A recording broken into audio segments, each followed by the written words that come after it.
And welcome back, everybody, to a podcast in space and time. I'm Holden B. Huffman. And I'm Kendal Coffee. And today we are talking about Doctor Who Series 2, Episode 9, The Saint. I'm so enthusiastic. This is probably the best Doctor Who episode ever made.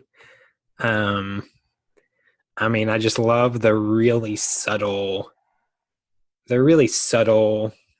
devil imagery, and the way the episode is just so subtle. And Kendal, this episode's not worth this bit.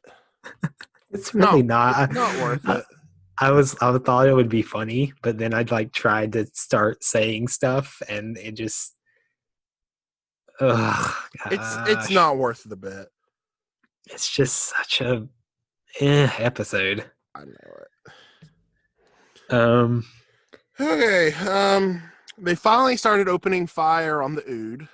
Finally, this was another one of those cliffhangers that was just immediately resolved after the last episode. Right. I think by 3 minutes into the episode, there was just no more dramatic tension at all. Not at all. And they went back to philosophizing about the devil or whatever. Yeah. Yeah, they totally should have let Jefferson shoot Toby. Yeah. I'm sorry, Rose, but you should have let him. I get her position on it, and I guess in hindsight, we can say that, oh yeah, they should have just shot Toby, but it would have been harder to justify in the moment because as far as they knew, the thing had left him and was not possessing him anymore. Right. Another mention of Torchwood. Yeah. The brief Torchwood illusion. Right. Sorry, we're going through this quick because we have nothing to talk about. We really did not want to watch or talk about this episode at all. Right. No. Okay. You Jefferson, your wife, did she ever forgive you? You, Ida, you and your father, something horrible happened. And you, Toby, you're a virgin. I don't know.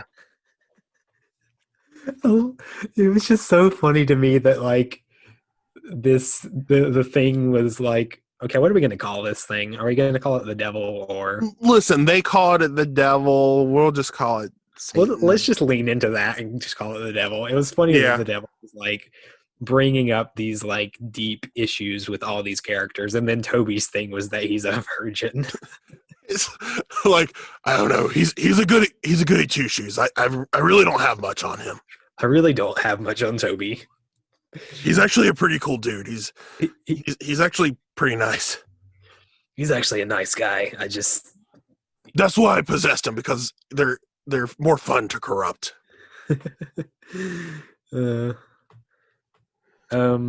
Also, I thought it was interesting that we see the Doctor retreat in this episode. Yeah, he actually retreated, which you don't see often. Right. Which it was a little bit undone because he basically turns back around and goes into the pit anyway. Well, there was a reason behind that. Yeah. Because the cable broke and there's literally no way out. And he's like, well, might as well. We're going to die anyway.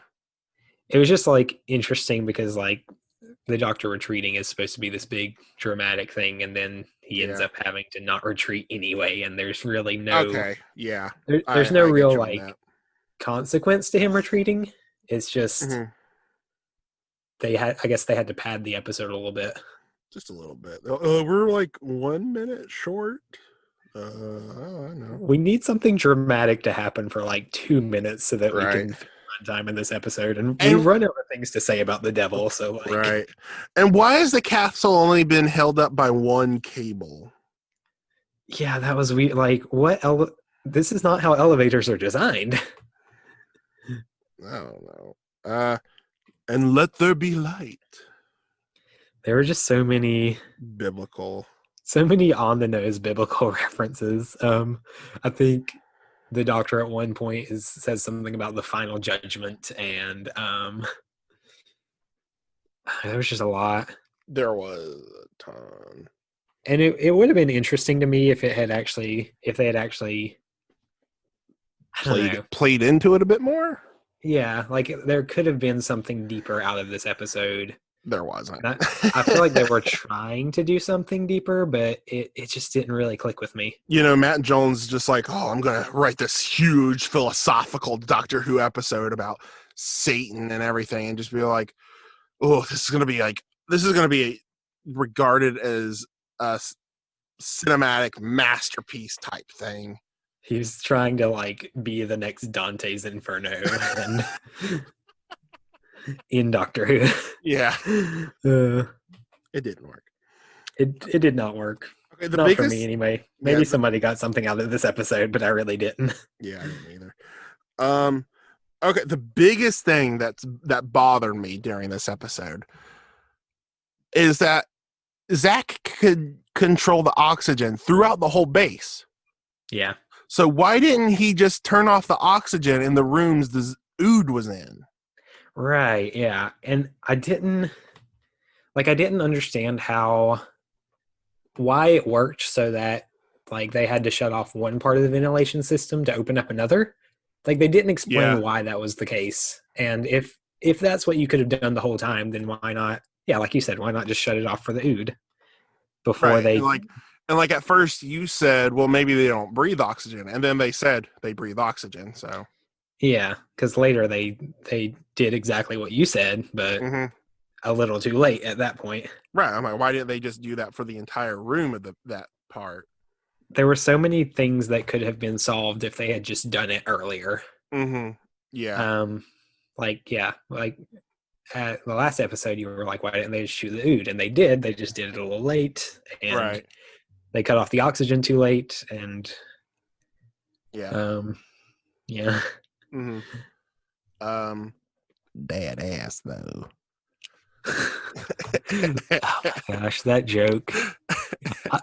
I thought we both thought they were gonna like make a fart joke, which they kind of did. But no, they did. They did make a fart joke, but then they also like made a looking at Rose's ass joke.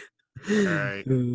Well, actually, Rose made the joke first about what I'm calling Ben Schwartz. I don't remember his name. He just reminded me of Ben Schwartz. Oh, hold on. Dude, it's not worth looking at the IMDb.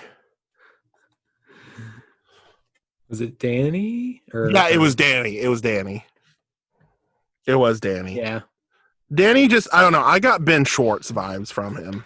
He has a little bit of a Ben Schwartz vibe. Yeah. Not like John Ralphio vibes, but Ben Schwartz vibes. Yeah. Which, I mean, they're essentially the same person, but just one's magnified. Yeah.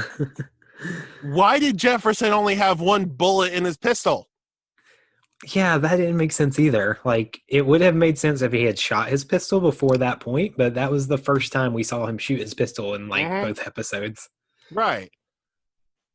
Because the rest of the time he was shooting the other gun, and then he ran out of ammo. Did Captain Barbosa like throw him off an island and only left him one shot or something? What? That's Jefferson's backstory. He was actually Captain Jack Sparrow. I said Captain Jack Harkness. Doctor Who, what have you done? I'm not complaining, but I mean, that's the better Captain Jack of the two. Right. But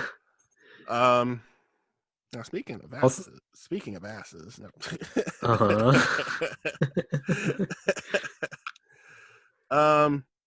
So the devil wanted the Doctor to go down into the pit.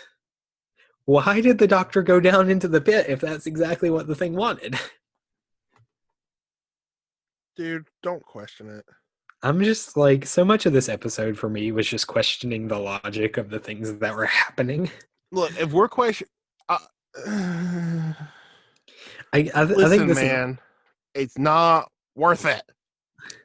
This happens to me with like, because there are a lot of really good Doctor Who episodes that have really baffling logic. Hmm. I think I don't really care as much until it's a really bad episode. Yeah, no. It's totally understandable. No, I can't make my reference because that's a spoiler. Never mind. I'll Um, talk about that once we get into spoiler territory. okay. So we got a Spider-Verse leap of faith moment. That's all it is, Miles. It's a leap of faith. When the Doctor With great power comes great. Don't you dare finish that. uh, when the Doctor cuts his cable and falls down into the pit. Which again, like I feel like that would be a great moment if it was a better episode. Right. Because I also enjoyed the idea of like the Doctor kind of having his whole worldview challenged. Mm-hmm. I just wish it happened in a better story. Yeah, for real. I do not blame Zach one bit for drugging Rose to get her on the ship. Yeah, like I get Rose's position, but obviously he would not. He would not know about like what the Doctor is and is capable of. You know, his TARDIS and everything. Yeah. So like from his position, it makes sense. Right. But obviously from Rose's position, it also makes sense. Okay, I have one good thing I really want to talk about. Okay. The score. The score was great. Murray Gold, you son of a bitch. You are a brilliant man.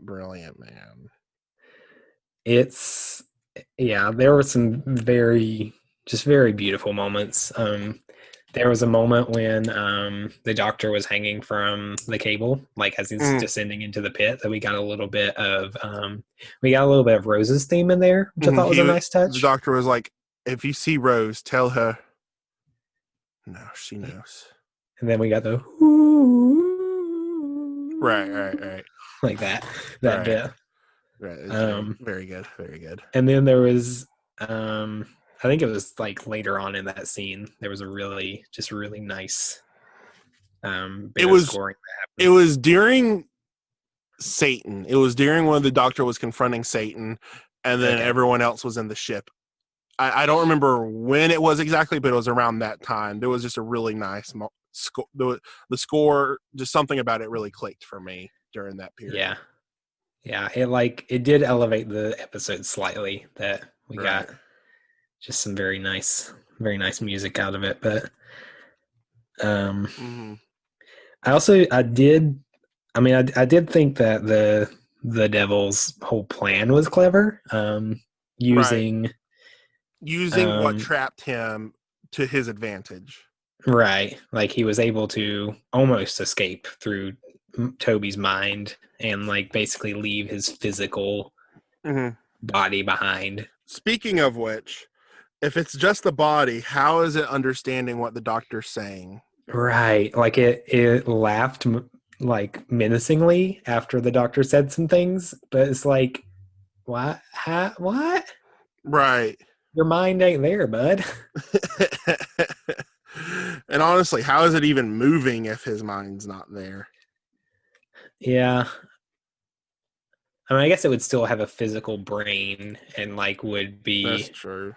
Reacting in that way. That's that's fair. It's like Blackbeard. When he was beheaded, his body was still moving around before it actually stopped. Yeah, like according to legend, I think it like swam around the ship like for half an hour before it finally sank to the bottom or something. Right. That's it's a local legend. Yeah. Of course Toby breathed fire. Oh my god, the whole scene as like the beast was dying and Toby was like spouting off dramatic nonsense and breathing fire. It was so funny. It was supposed to be really like dramatic and intense, but it was just kind of it was just funny to You me. know, to me, it's just like Mario would just be like, "Oh, mamma mia!" You know, just like Bowser breathing fire. So long, King Bowser. Yeah. It's like, okay. There were a lot of things in this episode that just felt like video game cutscenes.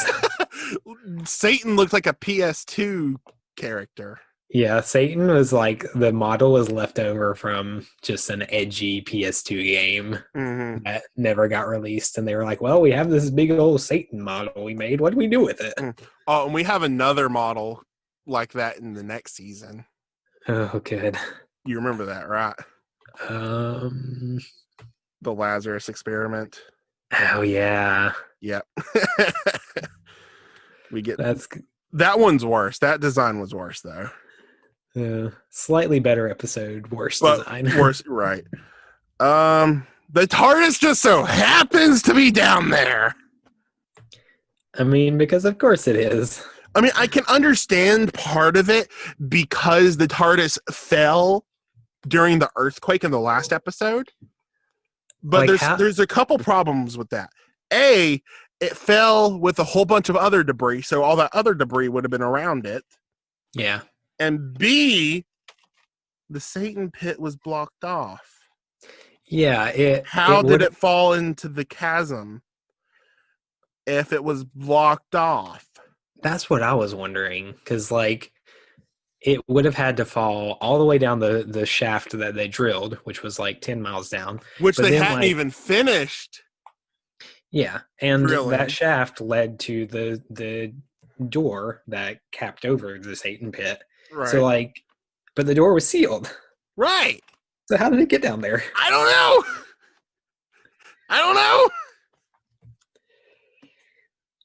know. Anyway. Okay.